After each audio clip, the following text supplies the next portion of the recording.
Hello everyone, सभी का स्वागत है मेरे चैनल पर।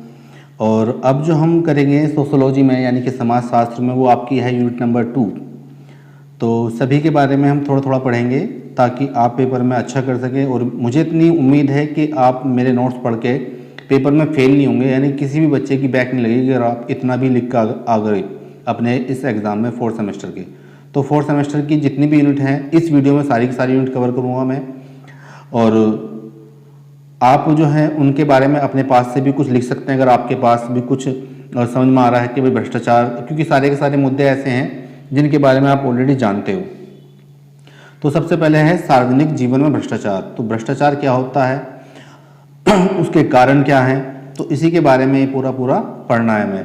सार्वजनिक जीवन में भ्रष्टाचार एक गंभीर समस्या है जो समाज को व्यापक रूप से प्रभावित करती है। यह विश्वास को खत्म करता है, लोकतंत्र को कमजोर करता है और विकास में बाधा डालता है। भ्रष्टाचार कई रूप लेता है जिसमें रिश्वत, जबरन वसूली और पद का दुरुपयोग शामिल है। तो इस तरह से होता है आपका भ्रष्टाचार। भ्रष्टाचार के जो कारण हैं तो वो है अक्षम शासन, यानी कि अगर शासन जो है शासन के अंदर जो है एक मजबूत शासन नहीं होगा तो भ्रष्टाचार होने की संभावनाएं बड़ी बढ़ जाती हैं। यानी कि जब कोई एक ऐसी कमज़ोर सरकार आती है तो वहाँ उस सरकार में क्या होगा, ज़्यादा भ्रष्टाचार होगा। जब प्रशासन में जवाबदेही और पारदर्शिता नहीं होती है तो भ्रष्टाचार के लिए उसमें जगह बन जाती है। दूसरा है राजनीतिक हस्तक्षेप। जब कोई नेता उसमें जो है अपना हस्तक्षेप करता है तो जब सत्ता में बैठे लोगों को भ्रष्टाचार में शामिल होना आम बात है तो भ्रष्ट प्रथाओं को बढ़ावा देते हैं। यानी कि जो सत्ता में लोग बैठे हैं और वो भ्रष्टाचार को बढ़ावा दे रहे हैं तो उससे क्या होगा कि ऐसी प्रथाएं चल जाएंगी जिनसे भ्रष्टाचार को बढ़ावा मिलता है। कानून का कमजोर, अगर कानून जो है आपका कमज़ोर होगा तो भी भ्रष्टाचार बढ़ सकता है। अगर कानून को जो क्रियान्वित करने वाले लोग हैं उनके अंदर भ्रष्टाचार होगा तो भी भ्रष्टाचार बढ़ता है। सार्वजनिक विश्वास में कमी, जब लोग प्रशासन और सरकारी संस्थानों पर विश्वास नहीं करते तो भी भ्रष्टाचार को बढ़ावा मिलता है। इसके जो परिणाम हो सकते हैं तो इनसे एक तो आपको आर्थिक नुकसान होगा। भ्रष्टाचार विकास को बाधित करता है, निवेश को कम करता है और आर्थिक असमानता को बढ़ाता है। दूसरा सामाजिक नुकसान, भ्रष्टाचार सामाजिक विश्वास को कम करता है, सामाजिक विभाजन को बढ़ाता है और गरीब और वंचित लोगों को नुकसान पहुंचाता है। पर्यावरण को भी नुकसान पहुंच सकता है भ्रष्टाचार से। भ्रष्टाचार पर्यावरण संरक्षण के प्रयासों को कमजोर करता है और अवैध गतिविधियों को बढ़ावा देता है। लोकतंत्र को कमजोर करता है, भ्रष्टाचार लोकतंत्र को कमजोर करता है और नागरिकों की स्वतंत्रता को खतरे में डालता है। भ्रष्टाचार से आप किस तरह निपट सकते हैं, इसके क्या उपाय हो सकते हैं। अगर आपको भ्रष्टाचार के और कुछ कारण पता हो तो वो भी आप इसमें ऐड कर सकते हैं। पहला है कि जो आप कानून बनाएं उनका मजबूत तरीके से कठोरता के साथ उनको क्रियान्वित करें, लागू करें। भ्रष्टाचार को रोकने के लिए कानून जो है आपके कठोर होने चाहिए और उनको आवश्यकता के अनुसार उनको क्रियान्वित करना चाहिए। दूसरा है जो प्रशासन है उसमें पारदर्शिता होनी चाहिए और जवाबदेही होनी चाहिए। प्रशासन में पारदर्शिता और जवाबदेही सुनिश्चित करना आवश्यक है। सार्वजनिक जागरूकता, लोगों के अंदर जागरूकता बढ़ाना ताकि लोग भ्रष्टाचार के खिलाफ बोल सकें, उनको प्रोत्साहित करना आवश्यक है।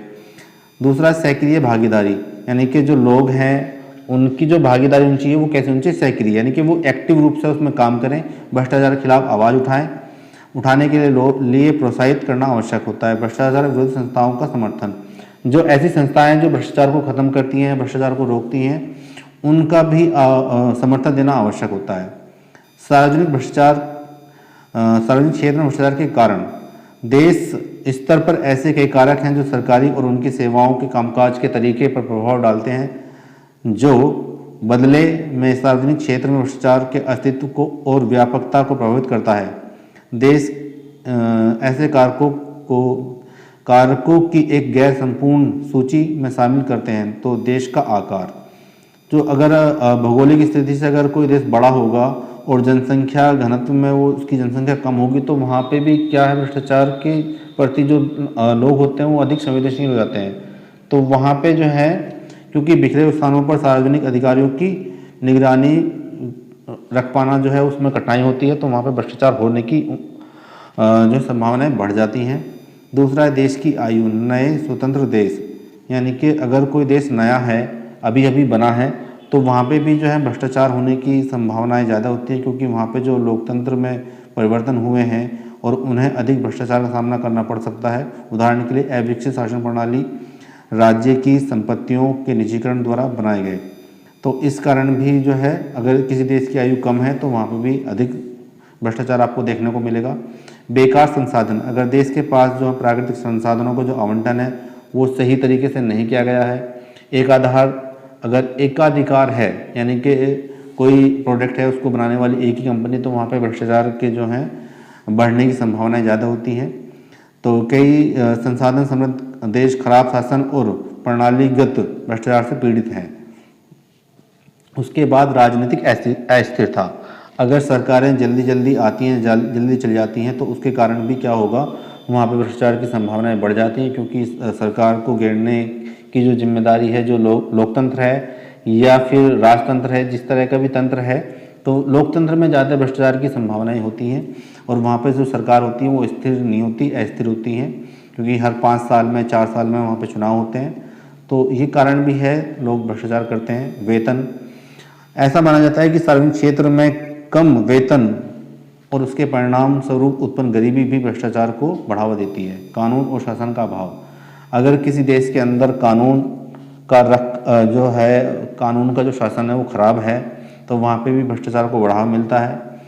जहाँ पे जो है कानूनी व्यवस्था भ्रष्टाचार में लिप्त हो, अधिकारियों के लिए दंड प्रदान करने में असमर्थ हो, तो वहाँ पे भी भ्रष्टाचार के बढ़ने के कारण बढ़ सकता है। शासन की विफलता, अगर शासन आपका किसी कारण से फेल हो रहा है, लोगों में अराजकता फैल रही है, लोग आपका कहना नहीं मान रहे हैं, जवाबदेही कम हो रही है, सरकार और नागरिकों के बीच जो है खराब संबंध है, कमजोर कानूनी ढांचा है, सार्वजनिक क्षेत्र की प्रक्रियाओं में भी पारदर्शिता की कमी है, तो वहाँ पे भी जो है क्या होगा, भ्रष्टाचार के बढ़ने के पूरे संभावनाएं होती हैं। सरकार का आकार, अगर सरकार जितनी बड़ी होगी, अधिकारी द्वारा किए किराया मांग के अवसर उतने ही अधिक होंगे। सरकार का आकार भ्रष्टाचार के उच्च स्तरों से संबंधित नहीं है। मिश्रित शोध निष्कर्ष से एक निष्कर्ष यह निकाला जा सकता है कि भ्रष्टाचार और सरकार के अलावा आकार के बीच संबंध शासन के प्रकार, राजनीतिक अस्थिरता और सरकारी संरचना जैसे अन्य कारकों पर निर्भर करता है। नौकरशाही की प्रकृति, अगर कोई देश ऐसा है वहाँ पे जो है सरकारी हस्तक्षेप, जो अधिकारी लोग हैं वहाँ पे सरकारी हस्तक्षेप हो रहा है, तो वहाँ पे भी क्या है, भ्रष्टाचार को जो बढ़ावा देते हैं। नियमों और प्राधिकरणों का अस्तित्व अधिकारियों को एक तरह के एकाधिकार शक्ति देता है। जिन गतिविधियों को अधिकृत या निरीक्षण करना चाहिए वह भ्रष्टाचार के लिए महत्वपूर्ण कारक के रूप में नौकरशाही की गुणवत्ता में निर्दिष्ट करता है। भारत में भ्रष्टाचार के पीछे के जो कारण है, एक तो है पारदर्शिता में कमी, सरकारी प्रक्रियाओं, निर्णय लेने और सार्वजनिक शासन में पारदर्शिता की कमी भ्रष्ट आचरण के लिए अधिक अवसर प्रदान करती है। जब कार्यों और निर्णयों का सार्वजनिक जांच से बचाया जाता है तो अधिक अधिकारी जोखिम के डर के साथ भ्रष्ट गतिविधियों में संलग्न हो सकते हैं। कमजोर संस्थाएं, अप्रभावी कानूनी ढांचा, संस्थाएं जो हैं वो कमज़ोर हैं, उनके पास जो हैं इतने साधन नहीं होते कि वो उस चीज़ को रोक सके। तो वहाँ जहाँ भारत में भी जो है ऐसा देखा गया है कि यहाँ पे जो संस्थाएं हैं वो कमज़ोर हैं, जो नेता लोग हैं उन्हें अपनी मुट्ठी में करके रखते हैं, तो इस कारण से भी भारत के अंदर भ्रष्टाचार ज़्यादा हो रहा है। दूसरा, इसके अंदर जैसे आपको दिखता होगा जो आपकी न्यायपालिका है या फिर निरीक्षण एजेंसियां हैं या फिर कानून प्रवर्तन एजेंसियां हैं, तो इस तरह की जो जिम्मेदार संस्थाएं हैं उनका अगर ढांचा, उनकी जो वो संस्थाएं कमज़ोर होंगी तो वहाँ पे भी भ्रष्टाचार को बढ़ावा मिलता है। या फिर जो कानूनी ढांचा है उसके अंदर भी अगर जवाबदेही नहीं है तो वहाँ पे भी भ्रष्टाचार को बढ़ावा मिल सकता है। भारत में इस तरह की आपको बहुत सारी चीज़ें देखने को मिलती हैं। भ्रष्ट व्यक्तियों को अपर्याप्त सज़ा के कारण, यानी कि उनको सज़ा भी ठीक से नहीं दी जा रही है जो भ्रष्ट व्यक्ति हैं, या सज़ा देने में टाइम लगता है, तो उसके कारण भी जो है भ्रष्टाचार को बढ़ावा मिलता है। कम वेतन और प्रोत्साहन, सार्वजनिक क्षेत्र के अधिकारियों विशेषकर निचले स्तर के पदों पर बैठे लोग वेतन कम है तो उन्हें रिश्वतखोरी और भ्रष्ट आचरण के प्रति अधिक संवेदनशील बना सकता है, क्योंकि वे भ्रष्टाचार को अपनी आय के पूरक के साधन के रूप में देखते हैं। नौकरशाही और लाल फीताशाही, लंबी और जटिल नौकरशाही प्रक्रिया तथा अत्यधिक नियम व्यक्तियों एवं व्यवसायों को प्रक्रियाओं में तेजी लाने या बाधाओं को दूर करने के लिए भ्रष्ट आचरण में शामिल होने हेतु प्रेरित करती है। भारत का जटिल आर्थिक वातावरण, जिसमें विभिन्न लाइसेंस, परमिट और अनुमोदन शामिल हैं, भ्रष्टाचार के अवसर पैदा कर सकते हैं। व्यवसाय इस माहौल से निपटने के लिए रिश्वतखोरी का सहारा ले सकते हैं। राजनीतिक हस्तक्षेप, प्रशासनिक मामलों में राजनीतिक हस्तक्षेप चलते सरकारी संस्थानों को अपनी स्वायत्तता से समझौता करने के लिए मजबूर होना पड़ सकता है। राजनेता व्यक्तिगत या पार्टी लाभ के लिए अधिकारियों पर भ्रष्ट गतिविधियों में शामिल होने का दबाव डाल सकते हैं।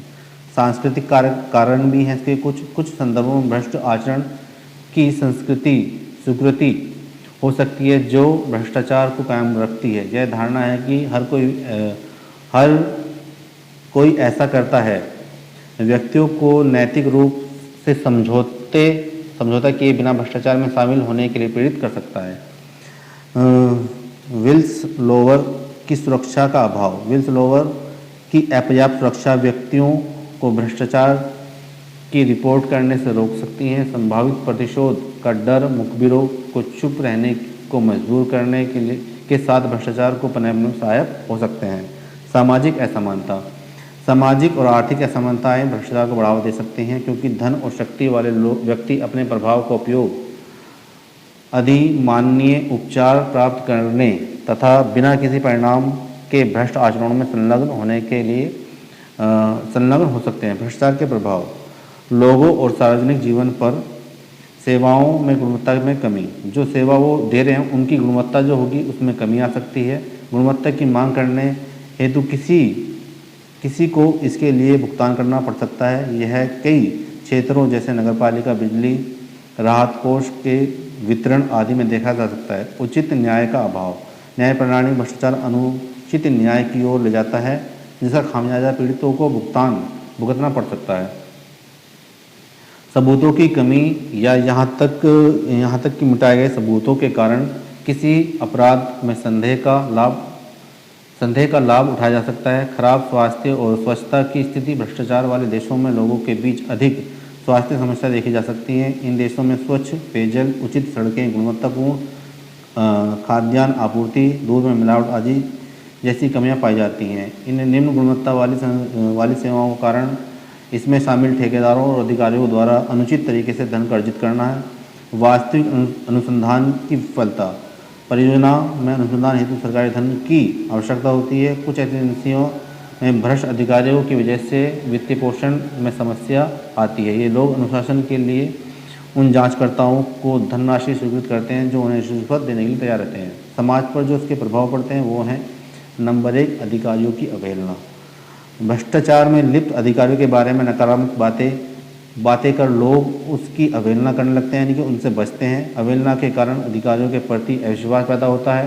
परिणाम स्वरूप निम्न श्रेणी के अधिकारी भी उच्च श्रेणी के अधिकारियों का अनादर करेंगे। इसी क्रम में भी वह उसके आदेश का पालन नहीं कर सकते। दूसरा है प्रशासकों के प्रति सम्मान में कमी। राष्ट्र के प्रशासक जैसे राष्ट्रपति, प्रधानमंत्री के प्रति जनता के सम्मान में कमी आती है। सामाजिक जीवन में सम्मान मुख्य मानदंड है। सरकारों के प्रति विश्वास की कमी, जनता अपने जीवन स्तर में सुधार और नेता के सम्मान की इच्छा के साथ चुनाव के दौरान मतदान के लिए जाते हैं। यदि राजनेता भ्रष्टाचार में लिप्त है तो वे लोगों का विश्वास खो देंगे और ऐसे नेताओं को निर्वाचित नहीं करेंगे। भ्रष्टाचार से जुड़े पदों में शामिल होने से परहेज, ईमानदार और मेहनती लोग भ्रष्ट समझे जाने वाले विशेष पदों के प्रति घृणा करने लगते हैं। अर्थव्यवस्था पर क्या प्रभाव पड़ता है? विदेशों से आने वाला निवेश, यानी कि जो पैसा हमारे देश में खर्च करने के लिए कोई बाहर से आ रहा है तो उनके निवेशकों में भी कमी आ सकती है।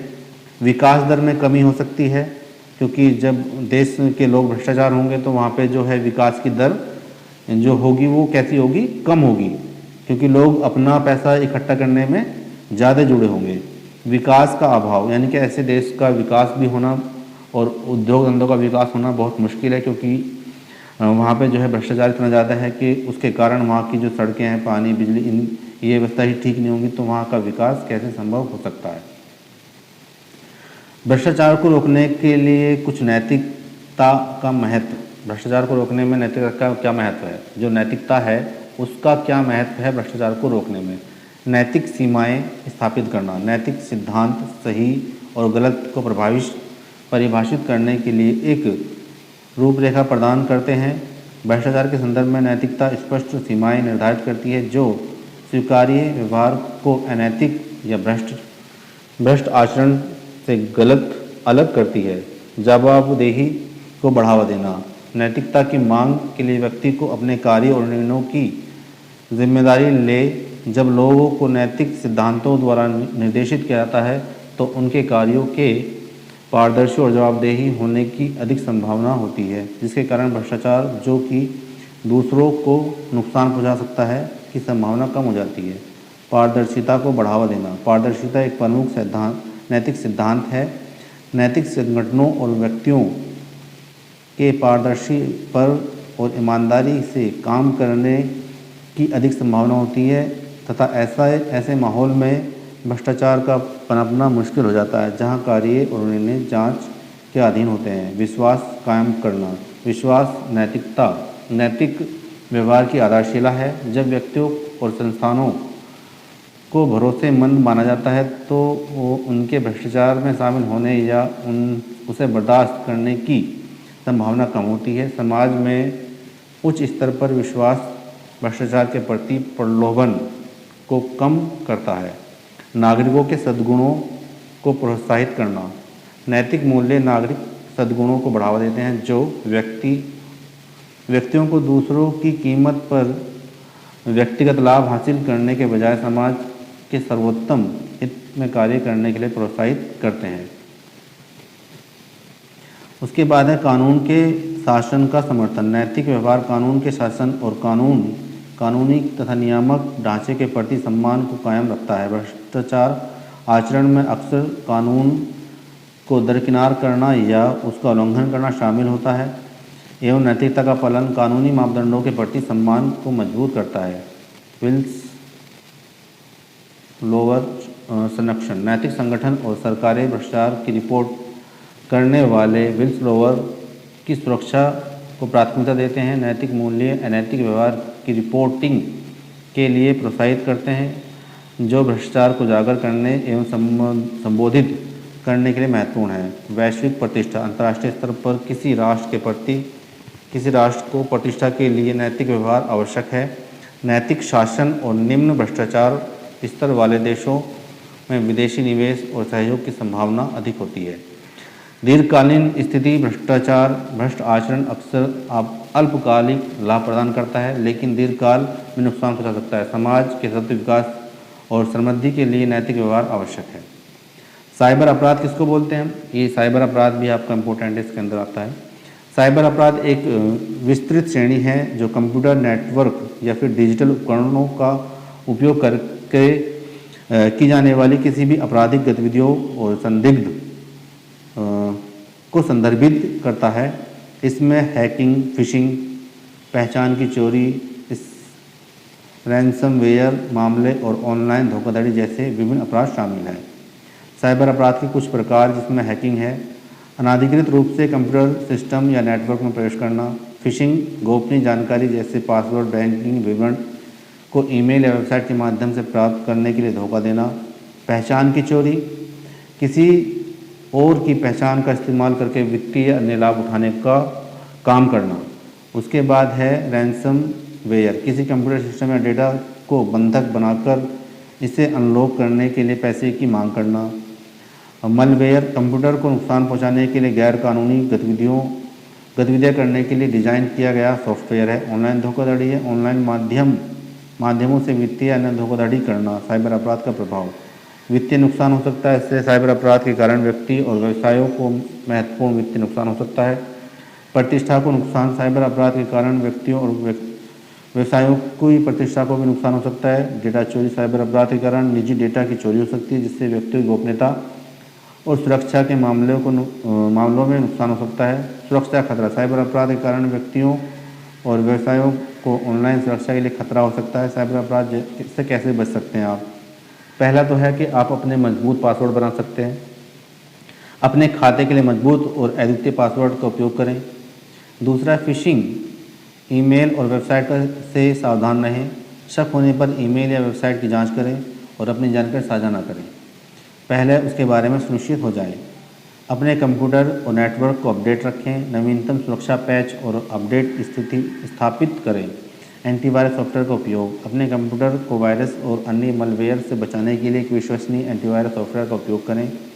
सुरक्षित ब्राउजिंग का उपयोग, जब आप सार्वजनिक वाईफाई पर हों तो सुरक्षित ब्राउजिंग का उपयोग करें।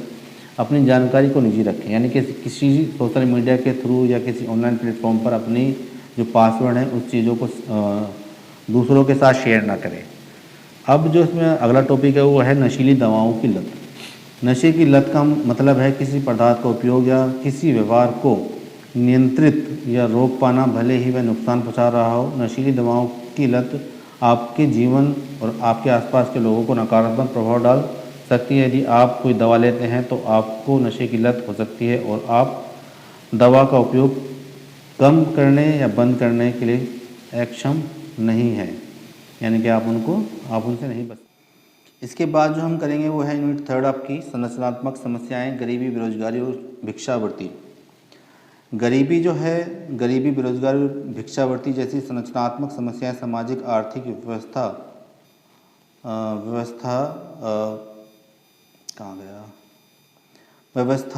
पर जो है पर गहरी जड़ें हैं जो एक दूसरे को प्रभावित करती हैं। गरीबी और बेरोजगारी भिक्षावृत्ति के कारण बनती हैं और भिक्षावृत्ति को बढ़ावा देती हैं। गरीबी जो है एक ऐसी स्थिति है कि जब एक ऐसी स्थिति जिसमें बुनियादी ज़रूरतों को पूरा करना, जैसे कि आपका भोजन है, आपका घर है, शिक्षा है और स्वास्थ्य देखभाल, अगर कोई इंसान इनको भी नहीं मिल रही तो उसको हम गरीब कह सकते हैं। गरीबी के जो कारण हो सकते हैं वो है उसकी जो इनकम है वो कम हो सकती है, बेरोजगारी उसके पास हो सकती है, शिक्षा की कमी हो सकती है या फिर सामाजिक भेदभाव। गरीबी का चक्र हो सकता है क्योंकि यह शिक्षा और कौशल विकास तक पहुंच को सीमित करता है, जिसमें बेरोजगारी की संभावनाएं बढ़ जाती हैं। यह एक ऐसी स्थिति है जिसमें लोग काम की तलाश में हैं लेकिन उन्हें नौकरी नहीं मिल पा रही है। बेरोजगारी के क्या कारण हो सकते हैं, जैसे आर्थिक मंदी, कौशल की कमी और शिक्षा की कमी। बेरोजगार का गरीबी पर गहरा प्रभाव पड़ सकता है क्योंकि इसमें आय की कमी आती है और लोगों को बुनियादी ज़रूरतों को पूरा करने में कठिनाई होती है। भिक्षावृत्ति ये एक ऐसी स्थिति है जिसमें लोग को जीवित रहने के लिए भिक्षा मांगनी पड़ती है। उन्हें अपना घर या अपना पेट भरने के लिए इतना पैसा भी वो नहीं कमा पाते हैं तो उनको उसके लिए भिक्षा मांगनी पड़ती है। तो भिक्षावृत्ति जो है अक्सर जो है बेरोजगारी के बाद जो है भिक्षावृत्ति आती है, क्योंकि जब उसके पास रोज़गार नहीं है तो वो क्या काम करेगा। ये भी एक सामाजिक समस्या है कि भाई आप रोज़गार तो दे नहीं पा रहे हैं तो लोगों को अपना जीवन यापन करने के लिए भिक्षा मांगनी पड़ रही है। तो इसको भी आप अच्छे से तैयार कर लें। भिक्षावृत्ति जो है, जो आपकी गरीबी है, बेरोजगारी भी कई तरह की हो सकती है, अलग अलग प्रकार की बेरोजगारी होती हैं। तो ये सामाजिक समस्या है एक तरह से, इसको आपको सुधारने के लिए बहुत ज़रूरी है कि हम इसमें जो है सुधार करें। उसके बाद जो इसमें आपकी है वो है घरेलू हिंसा, यानी कि यूनिट नंबर 4 है, उसमें आपकी पारिवारिक समस्याएं जिसमें दहेज, घरेलू हिंसा और तलाक जैसी समस्याएं हैं। घरेलू हिंसा क्या होती है कि किसी घरेलू हिंसा अर्थात कोई ऐसा कार्य जो किसी महिला एवं बच्चा जो 18 वर्ष से कम का हो, बालक हो या बालिका, के स्वास्थ्य, सुरक्षा, जीवन पर संकट, आर्थिक क्षति या ऐसी क्षति जो असहनीय हो तथा जिससे महिला व बच्चे को दुख एवं अपमान सहना पड़ सके, इन सभी को घरेलू हिंसा के दायरे में शामिल किया जाता है। घरेलू हिंसा अधिनियम के अंतर्गत पीड़ित महिला किसी भी वयस्क पुरुष को अभियोजित कर सकती है, अर्थात किसी के विरुद्ध प्रकरण दर्ज करा सकती है। भारत में घरेलू हिंसा के विभिन्न रूप हैं, यानी कि भारत में जो घरेलू हिंसा है उसमें जो अधिनियम 2005 में बना तो उसमें जो 18 वर्ष से कम आयु के बालक बालिका को सुनिश्चित किया गया। भारत में घरेलू हिंसा के जो अलग अलग रूप है वो है महिलाओं के विरुद्ध घरेलू हिंसा हो सकती है, बच्चों के विरुद्ध घरेलू हिंसा हो सकती है, पुरुषों के विरुद्ध हो सकती है, वृद्धों के विरुद्ध, जो बूढ़े हैं उनके विरुद्ध हो सकती है घरेलू हिंसा। किसी महिला को शारीरिक पीड़ा देना, यानी कि मारना, पीटना, धकेलना, ठोकर मारना, किसी वस्तु से मारना, ऐसे बहुत सारे तरीके हैं। उसके साथ अपमानित व्यवहार, उसका अपमान करना, तो इस तरह के सारे जो काम होते हैं वो सारे के सारे घरेलू हिंसा में आते हैं। जो उसके घर के अंदर ये हो सकते हैं। यूनाइटेड नेशन पॉपुलेशन फंड की रिपोर्ट के अनुसार लगभग 2/3 विवाहित भारतीय महिलाएं घरेलू हिंसा का शिकार हैं और भारत में 15 से 29 आयु वर्ग में 70% विवाहित महिलाएं पिटाई, बलात्कार और जबरन यौन शोषण का शिकार होती हैं। पुरुषों के विरुद्ध घरेलू हिंसा हो सकती है। इस तथ्य पर कोई प्रश्न चिन्ह नहीं है क्योंकि महिलाओं के खिलाफ घरेलू हिंसा एक गंभीर और बड़ी समस्या है, लेकिन भारत में पुरुषों के खिलाफ घरेलू हिंसा भी धीरे धीरे बढ़ रही है। समाज में पुरुषों का वर्चस्व यह विश्वास दिलाता है कि वे घरेलू हिंसा के प्रति संवेदनशील नहीं है। हाल ही में चंडीगढ़ और शिमला में सैकड़ों पुरुष जो है सड़क पर इकट्ठा हुए, जिन्होंने अपनी पत्नियों और परिवार के अन्य सदस्यों के खिलाफ जो है घरेलू हिंसा से बचने की गुहार लगाई थी। बच्चों के विरुद्ध भी घरेलू हिंसा हो सकती है कि समाज में जो बच्चे हैं, जो किशोर हैं, उनके साथ जो है उनके माता पिता उनसे मार पिटाई करते हैं या फिर उनके जो बड़े हैं वो उनके साथ मार पिटाई करते हैं। इसके जो कारण हो सकते हैं कि बच्चों का एक तो उनका कहना ना मानना हो सकता है, उनका पढ़ाई में कमज़ोर होना हो सकता है, या फिर जो है वो गरीब हों, इस तरह की चीज़ें हो सकती हैं। और इसके बाद जो है बुज़ुर्गों के साथ घरेलू हिंसा हो सकती है। भाई बुज़ुर्गों को, जो बूढ़े लोग हैं, उनको घर से निकालना, क्योंकि एक समाज में जो उनका जो खर्च है वो लोग जो है लोग जो उनके बच्चे हैं वो उठा नहीं पा रहे हैं, तो जिस कारण वो उनसे परेशान होते हैं, उनके साथ मार पिटाई करते हैं, उन्हें जो है भोजन भी टाइम पे नहीं देते हैं। तो ये इस तरह की जो सारी समस्याएं हैं बुजुर्गों के खिलाफ घरेलू हिंसा हो रही है। घरेलू हिंसा के बहुत सारे कारण हैं। एक तो इसमें है मूर्खतापूर्ण मानसिकता। लोग इतने मूर्ख हैं कि जो उनकी मानसिकता है, जो उनका जो मेंटल लेवल है, सोचने का जो तरीका है, वो इतना कमज़ोर है। तो वो जो है महिला को क्या मानते हैं, अपने जो घर की जो है एक वो पैर की जूती मानते हैं। दूसरा है इसमें एक दहेज प्रथा भी बहुत बड़ी वो है कि भाई दहेज के कारण, दहेज से खुश ना होना कि भाई दहेज कम मिला है, तो इस तरह के भी, या फिर बाजी बार ये भी देखा गया है कि भाई खाना बेकार बनाना, स्वादिष्ट खाना ना बन पाना, तो इस तरह से भी ये भी इसका एक कारण है। दूसरा है विवाह में विवाहित संबंधों में लिप्त होना, ससुराल वालों की देखभाल न करना। कुछ मामलों में महिलाओं में बचपन भी परिवार के सदस्यों द्वारा उन पर हमले का कारण बनती है। पुरुषों के प्रति घरेलू हिंसा के कारण पत्नियों के निर्देशों का पालन न करना, पुरुषों की अपर्याप्त कमाई, इस तरह के बहुत सारे कारण हैं कि पुरुषों के खिलाफ भी घरेलू हिंसा जो है सामने आती है। फिर बच्चों के साथ जो घरेलू हिंसा है उसमें उनके आदेशों की अवहेलना, पढ़ाई में खराब प्रदर्शन है, पड़ोस के अन्य बच्चों से बराबर न होना। तो इस कारण से जो घरेलू बच्चे हैं उनके साथ भी घरेलू हिंसा होती है। ग्रामीण क्षेत्रों में जो है बच्चों के साथ जो है बाल श्रम कराना, उनसे जबरन शारीरिक काम करवाना, परिवार में परंपराओं का पालन न करना, ये ऐसे बहुत सारे काम हैं जिनसे जो है जिनके कारण जो है उनके साथ जो है घरेलू हिंसा होती है। गरीब परिवारों में पैसे के लिए माता पिता जो है मंदबुद्धि बच्चों के शरीर के अंगों को बेचना, ये भी खबरें मिलती हैं, ये भी घरेलू हिंसा के अंदर ही आते हैं। वृद्ध लोगों के खिलाफ घरेलू हिंसा का मुख्य कारण है कि जो बूढ़े माता पिता हैं उनका खर्चा ना झेल पाना बच्चों के द्वारा, तो फिर उनको पीटना, उनसे छुटकारा पाना। उसके बाद विभिन्न अवसरों पर परिवार के सदस्यों को की इच्छा के विरुद्ध कार्य करना और उन्हें पीटना, ये भी एक जो है घरेलू हिंसा में है। घरेलू हिंसा के प्रभाव क्या पड़ सकते हैं। यदि किसी व्यक्ति ने अपने जीवन में घरेलू हिंसा का सामना किया है तो उसके अंदर डर पैदा हो सकता है, जिससे उसका जो मानसिक जो सोचने का तरीका है, या फिर उसके अंदर जो है मानसिकता जो उसकी क्या होगी, कमज़ोर हो सकती है, जिससे वो जो है कोई ऐसे कदम भी उठा सकता है जिनसे जो है वो एक तरह से उसमें नकारात्मकता के जो भाव है वो हावी हो सकते हैं, और उसका जो है उसे मुख्य धारा, जो जीवन शैली की मुख्य धारा, उसमें लौटने में कई वर्ष लग जाते हैं। घरेलू हिंसा से में का सबसे बुरा जो पहलू है, इसमें पीड़ित व्यक्ति की जो मानसिक आघात से वापस नहीं आ पाते। ऐसे मामलों से देखा गया लोग अपने मानसिक संतुलन खो बैठते हैं और वो जो है मतलब एक तरह से कह सकते हैं कि जो आपके जो ये होते हैं पागल की कैटेगरी में आ जाते हैं। घरेलू हिंसा का जो प्रभाव ये खतरनाक और दुखद स्थिति है, जिन लोगों पर हम भरोसा करते हैं उन पर से हमारा विश्वास जो उड़ जाता है और उनके साथ ही हम रहते हैं, तो ये भी एक क्या है कि इसका प्रभाव है। घरेलू हिंसा से सबसे ज़्यादा व्यापक प्रभाव बच्चों पर पड़ता है। उनके सिटी स्कैन पर चलता है कि जो उनके दिमाग का जो कुछ हिस्सा है वो सिकुड़ जाता है और वो जो है उनकी सीखने का तरीका, सीखने की जो शक्ति है कमज़ोर हो जाती है। तो ये भी एक प्रभाव बालकों पर पड़ता है। बालकों का जो उनका बचपना है वो कैसा, उनका स्वभाव जो है गुस्सैला हो जाता है। जिससे जो बच्चे जो अक्सर जो है जानवरों के प्रति हिंसा दिखाते हैं। बालिकाएं नकारात्मक व्यवहार रखती हैं और प्राय दब्बू चुपचाप रहने वाली ऐसी बन जाती हैं वो। उसके बाद जो है कुछ जो है इसका प्रभाव पड़ता है बच्चों पर कि भाई जो प्रत्येक जीवन में गुणवत्ता के प्रति अनुकूल प्रभाव पड़ता है। इससे जो शिकार हुए हैं उसमें महिलाएं सामाजिक जीवन में विभिन्न गतिविधियों में कम भाग लेती हैं। फिर वो इसके समाधान हैं कि एक तो उनका जो हमें ध्यान रखना चाहिए, उनके प्रति इतनी जो आक्रामकता नहीं अपनानी चाहिए। उन्हें एक ऐसा वातावरण उपलब्ध कराना चाहिए कि वो घरेलू हिंसा के मानसिक विकारों से बाहर निकल सकें।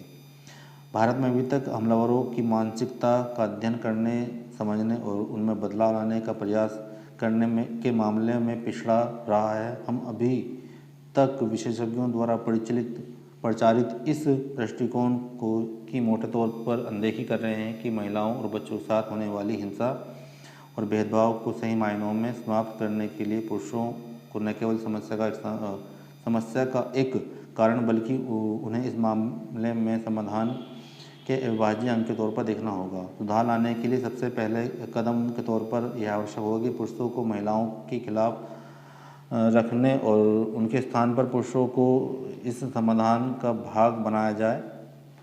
मर्दानगी की भावना को स्वस्थ मायनों में बढ़ावा देने और पुराने घिसे पिटे दर्दों से छुटकारा पाना अनिवार्य होगा।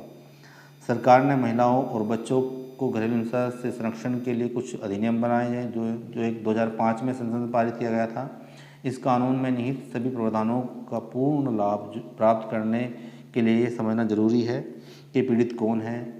यदि आप एक महिला हैं तो रिश्तेदारों में कोई व्यक्ति आपके प्रति दुर्व्यवहार करता है तो आप इस अधिनियम के तहत पीड़ित हैं। मानसिक स्वास्थ्य अधिनियम 2017 द्वारा भारत मानसिक स्वास्थ्य के प्रति गंभीर हो गया, लेकिन इसे और अधिक प्रभावशाली बनाने की आवश्यकता है। नीति निर्माताओं को घरेलू हिंसा से उबारने वाले परिवारों को पेशेवर मानसिक स्वास्थ्य सेवाओं का लाभ उपलब्ध कराने के लिए तंत्र विकसित करने की जरूरत है। सरकार ने जो है कुछ ऐसी योजनाएं बनाई हैं जैसे वन स्टॉप सेंटर, एक योजना बनाई जिसका उद्देश्य जो शिकार हुए महिलाएं हैं उनको सहायता के लिए एक ही छत के नीचे या एक ही जगह उन्हें चिकित्सा, कानूनी और मनोवैज्ञानिक सेवाएं जो है उपलब्ध कराना। महिलाओं के साथ होने वाली हिंसा के बारे में जागरूकता फैलाने के लिए वोग इंडिया के लड़के रुलाते नहीं अभियान चलाया गया, जबकि वैश्विक मानवाधिकार संगठन ब्रेक थ्रू द्वारा घरेलू हिंसा के खिलाफ बेल बजाओ अभियान चलाया गया। ये दोनों अभियान महिलाओं के साथ होने वाली घरेलू हिंसा से निपटने के लिए निजी स्तर पर चलाए गए शानदार प्रयास थे। निष्कर्ष जो है, यदि हमें सही मायनों में महिलाओं के विरुद्ध हिंसा से मुक्त भारत बनाना है तो वक्त आ चुका है कि हम एक ऐसे राष्ट्र के रूप में सामूहिक तौर पर इस विषय पर चर्चा करनी है। चाहिए एक अच्छा तरीका यही हो सकता है कि हमें राष्ट्रव्यापी अनवरत और समृद्ध समाज अभियान को शुरुआत करें। तो इस पर जो क्वेश्चन बन सकता है, घरेलू हिंसा से आप क्या समझते हैं, इसके कारणों का उल्लेख करते हुए समाधान के उपाय सुझाएं। उसके बाद जो इसमें आपका है यूनिट नंबर 5 है क्षेत्रवाद, संप्रदायवाद और आतंकवाद। आतंकवाद से जो सभी लोग परिचित हैं, तो ये क्षेत्रवाद क्या होता है। क्षेत्रवाद जो है आपका क्षेत्रवाद, संप्रदायवाद, आतंकवाद तीनों जो है एक दूसरे से जुड़े हुए हैं, जो अक्सर समाज को जो है विभाजित करते हैं, उनको तोड़ते हैं। क्षेत्रवाद किसी एक क्षेत्र के प्रति अत्यधिक प्रेम है, राष्ट्रीयता से ऊपर उठना, यानी कि वो लोग जो हैं राष्ट्रीयता को कुछ नहीं मानते, वो अपने क्षेत्र को ही सब कुछ मानते हैं। संप्रदायवाद जो है एक धर्म या जाति के आधार पर लोगों को अलग समूह में बांटना की प्रवृत्ति है, जिसमें सामाजिक तनाव पैदा होता है। आतंकवाद एक ऐसी विचारधारा है जो हिंसा और भय का प्रयोग करती है और अक्सर अपने राजनीतिक लक्ष्यों को प्राप्त करने के लोगों के बीच डर पैदा करती है। क्षेत्रवाद के बारे में थोड़ा पढ़ लेते हैं। क्षेत्रवाद जो है, क्षेत्रवाद का मतलब है किसी विशेष क्षेत्र के प्रति अत्यधिक लगाव और निष्ठा। यह भावना अक्सर राष्ट्रीयता से ऊपर उठती है और लोगों को उनके क्षेत्र के साथ पहचान करने के लिए प्रेरित करती है। क्षेत्रवाद के कई रूप हो सकते हैं, जैसे भाषा, संस्कृति, धर्म और आर्थिक हित। भाषावाद यानी किसी विशेष भाषा को बोलने के प्रति अत्यधिक प्रेम या लगाव। सांस्कृतिक क्षेत्रवाद क्या होता है, किसी विशेष संस्कृति के प्रति प्रेम और लगाव। धार्मिक क्षेत्रवाद है कि किसी विशेष धर्म के प्रति लगाव। आर्थिक क्षेत्रवाद है किसी विशेष क्षेत्र के आर्थिक हितों के प्रति प्रेम और लगाव। संप्रदायवाद क्या होता है? संप्रदायवाद का अर्थ है धर्म या जाति के आधार पर लोगों को अलग अलग समूहों में बांटना। यह भावना लोगों के बीच भेदभाव और सहिष्णुता पैदा करती है। संप्रदायवाद के कारण समाज में तनाव और संघर्ष बढ़ता है। धर्म के आधार पर संप्रदायवाद कर सकते हैं। धर्म के आधार पर लोगों को अलग अलग समूह में बांट सकते हैं, जैसे हिंदू और मुस्लिम। जाति के आधार पर बांट सकते हैं, जैसे कि ब्राह्मण, क्षत्रिय और वैश्य। उसके बाद जो है इसमें आतंकवाद है। आतंकवाद एक ऐसी विचारधारा जो हिंसा और भय का प्रयोग करती है।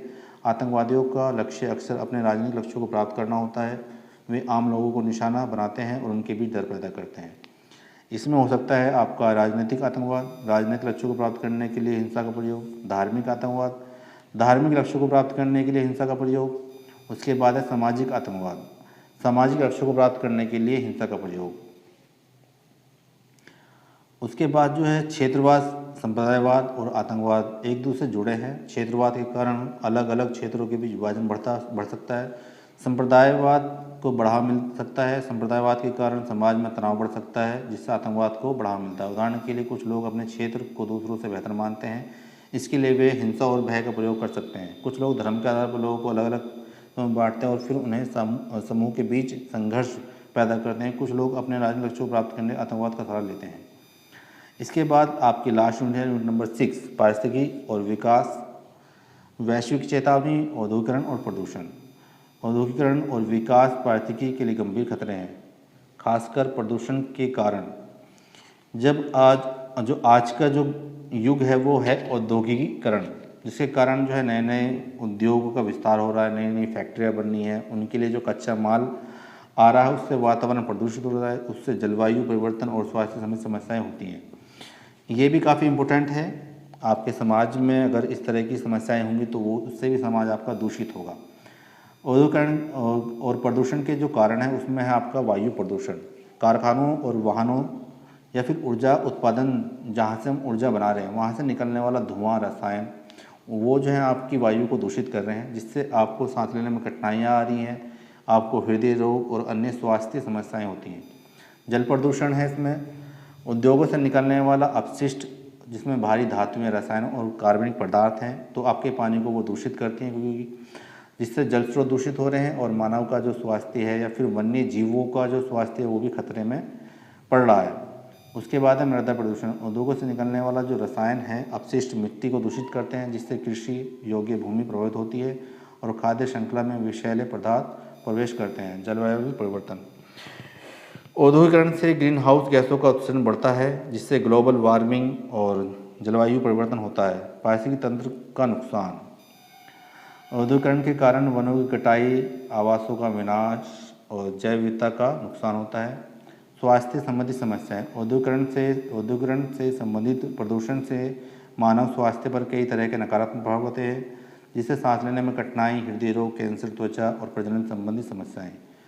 पारिस्थितिकी और विकास के बीच संबंध, पारिस्थितिकी और विकास एक दूसरे से जुड़े हैं। विकास के लिए पारिस्थितिकी तंत्र के स्वस्थ होने की आवश्यकता है। औद्योगिकरण के कारण पारिस्थितिकी तंत्र को नुकसान होता है, जिससे विकास की गति धीमी हो जाती है और स्थिरता कम आती है। सतत विकास के कारण यह आवश्यक है कि विकास के साथ साथ पारिस्थितिकी तंत्र की रक्षा भी की जा सके। निष्कर्ष के तौर पर हम कह सकते हैं कि जो आपका औद्योगिकरण है और विकास के कारण प्रदूषण जो बढ़ता है, जो पारिस्थितिकी तंत्र और मानव स्वास्थ्य के लिए गंभीर खतरा है, हमें सतत विकास के लिए औद्योगिकरण के नकारात्मक प्रभाव को कम करना और पारिस्थितिकी तंत्र की रक्षा करने के लिए कदम उठाने की आवश्यकता है। कुछ उपाय हैं उसके, जैसे जो है पर्यावरण के अनुकूल प्रौद्योगिकी का प्रयोग करें, जैसे कि नवीकरणीय ऊर्जा और ऊर्जा दक्षता को बढ़ावा देना, प्रदूषण नियंत्रण अधिनियमों को या नियमों को पालन करना, पर्यावरण संरक्षण के प्रति जागरूकता बढ़ाना, सतत विकास को बढ़ावा देना।